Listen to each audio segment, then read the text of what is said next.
This morning we're testing electromagnetic waves, and we've already looked into possible dangers in your home. We also tested an electrical room, something you find in every office building in America.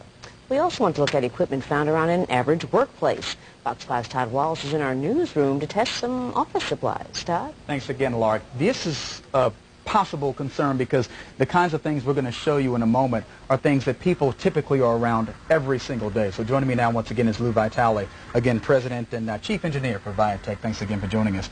We're going to start with, say, the fax machine. How many people have a fax machine not only in their office but also in their home?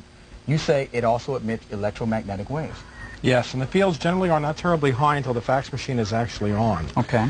Some of them have thermal printers. Most actually are thermal printers. Some of the newer ones, of course, can have inkjet printers, and they're only 1 milligauss. When they go on, they're about to 10. Most of them are relatively low, so I really wouldn't worry about being next to a fax machine. Not a cause for concern.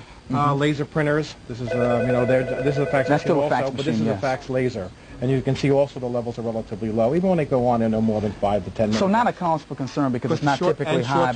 And short-term. But I was going to say, if you're sitting by one during the course of a day for, say, 8 to 9 hours a day every day, or at least 5 days a week, is that then a problem? Well, generally it's not. And if you're concerned, you can buy an inexpensive Gauss meter. There are places on the internet that you can actually find a Gauss meter for $40 and some for $200. And what people should do is go to a site. It's called lessemf.com, and you can buy an inexpensive Gauss meter and do your own testing. Okay. Real quick, here about a minute left, so we're going to move along. I'm sorry, I'm throwing you up. The LCD displays generally do not emit anything. The levels are very, very low. But if we come over here to this monitor, we'll be somewhat shocked to find out the back of the monitor is almost 300 to 400 now, milligauss. Who would think that? Wow. Right, and so therefore you really don't want to sit right next to that monitor in the back. Now, is that just for any monitor or just a regular television? These smaller TV monitors generally emit much higher magnetic fields. The larger monitors, generally they can also be 300 from behind, but usually it's hard to be next to one because it's usually sitting on the counter. Okay, we're going to move up a little bit. Let's go to a photocopier. And while we're walking over there, can you explain the dangers with cell phones?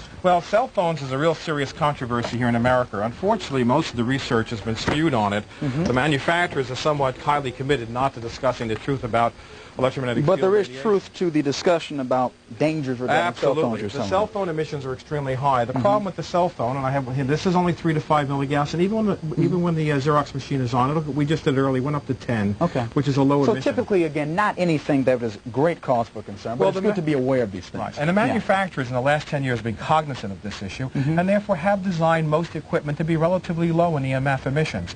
Unfortunately, the cell phones are not, and when you hold the phone right next to your head, the magnetic fields go directly into your brain cells and circulate around. So that's the near field limit.